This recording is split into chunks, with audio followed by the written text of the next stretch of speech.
ગુરુવારની સભામાં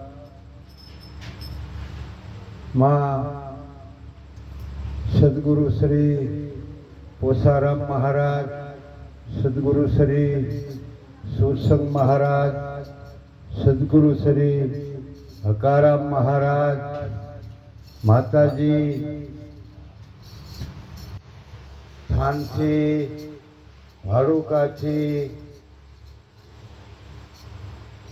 પધારેલ સંતો, આઈના જતી સતી જે આ ગુરુવારની સભામાં લાભ લઈ રહ્યા છે, એવી પવિત્ર પાવન ભૂમિ કોરડા ગામની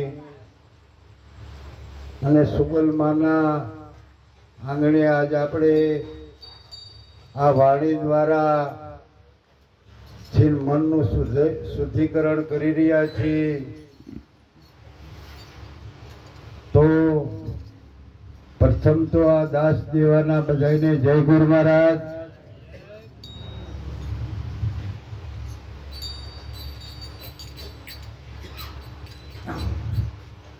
ગુરુર બ્રહ્મા ગુરુર વિષ્ણુ ગુરુર દેવ મહેશ્વરા સાક્ષાત પરિબ્રહ્મ તસ્મે ગુરુદેવ નમઃ. આપણાને મળ્યા છે જે સાક્ષાત છે. સાક્ષાતમાં પરિભ્રમના નક્કી થાય, દર્શન થાય. બાકી તો ગુરુ બ્રહ્મા વિષ્ણુ અને મહેશ ત્રણના આ જગતમાં ગુણ ગવાય છે,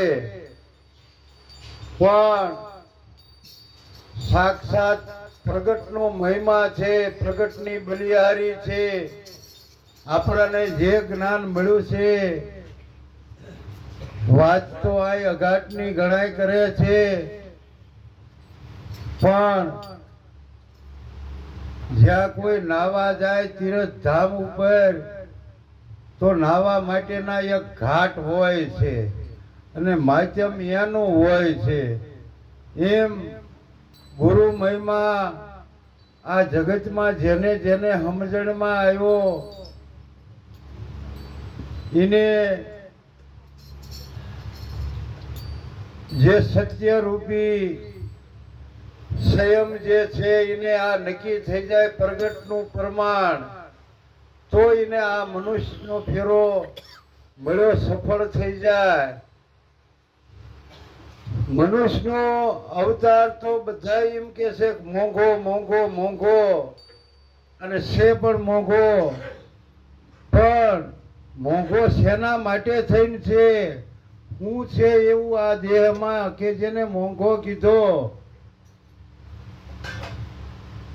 બાકી તો આ પાંચ તત્વનું બંધારણ છે.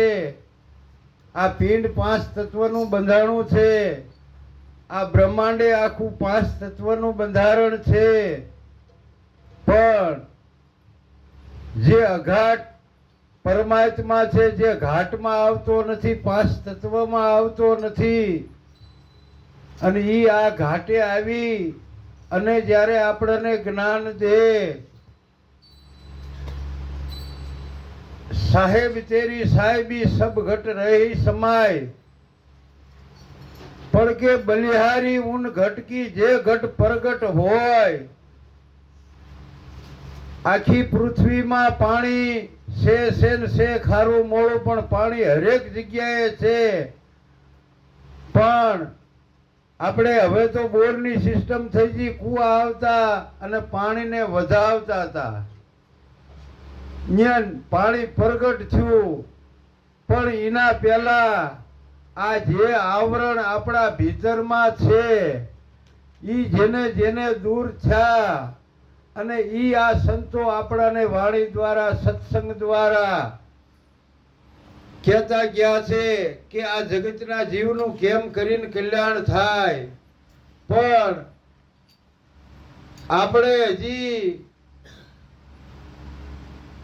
આ દેહ ભાવમાં હોય એવું આપણને લાગે. ખરેખર જીવન હજી બધું ડામાડોળ લાગે.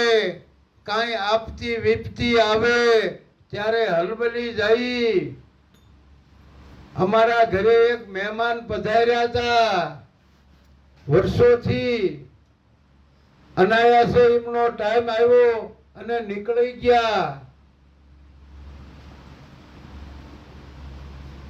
તો માતાજીને થોડું વધારે આમ લાગી આવ્યું, એટલે મેં કીધું હાલો જઈ ગુરુ મહારાજના દર્શન કરી આવી. કે જેને આપણને જે રૂપ આપણી સામે પ્રગટ થયું હતું એનું પરિવર્તન થયું છે, પણ આપણાને જો ગુરુ મહારાજે જે થાય છે અને મટી જાય છે એનું જ્ઞાન નથી કરાવ્યું.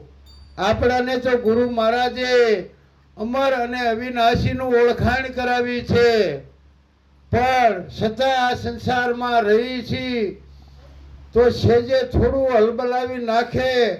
પણ જો સંતના સાનિધ્યમાં જઈ અને જો આપણી યાદ શક્તિ તાજી કરવી.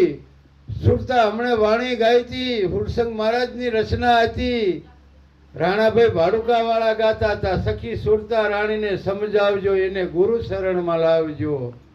તો હું સુરતા રાણીને સમજાવવાની છે. શેના માટે ગુરુ શરણની જરૂર છે?